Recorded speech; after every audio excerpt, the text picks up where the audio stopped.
ఈరోజు దేవుని వాగ్దానం హోషేయ గ్రంథం 10వ అధ్యాయం 12వ వచనం. నీతి ఫలించినట్లు మీరు విత్తనము వేయుడి, ప్రేమయను కోత మీరు కోయుడి. యెహోవాను వెతుకుటకు ఇదే సమయము గనక ఆయన ప్రత్యక్షమై మీ మీద నీతి వర్షము కురిపించినట్లు ఇదివరకెన్నడూను దున్నని బీడు భూము దున్నుడి. నా ప్రియ సహోదరి సహోదరులరా, నీతి ఫలించినట్లు మనము విత్తనం వేసినట్లయితే ప్రేమయను కోతను మనం కోస్తాం.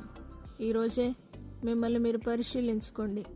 నీతి అనే ఫలాన్ని మనం ఏదైతే విత్తనాన్ని విత్తుతామో అదే పంటను మనం కోస్తాం. నా ప్రియ సహోదరులారా, ఇది కోత కాలము కనుక విత్తనాన్ని విత్తి మనము చేసిన ప్రతిదానికి ప్రతిఫలమును పొందుకునబోతూ ఉన్నాం. యెహోవాను వెతుకుటకు ఇదే సమయం.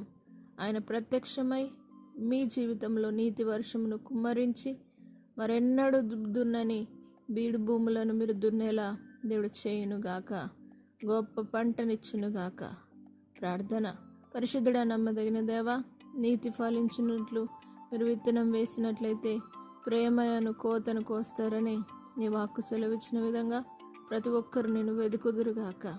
దేవా, విత్తనం వేయుదురుగాక.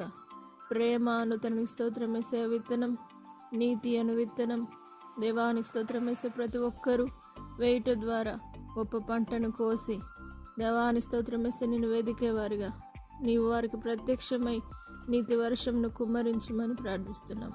పరిశుద్ధాత్మదేవా, దేవాని స్తోత్రం వేసి ఇదివరకు ఎన్నడూ దున్నని బీడు భూములు దున్ని నీ కొరకు జీవిస్తూ నీ కొరకు ముందుకు సాగి నూరంతల పంటను కోయుటకు సహాయం చేయమని యేసు పరిశుద్ధ నామమును బట్టి అడిగి వేడుకుంటున్నాము తండ్రి.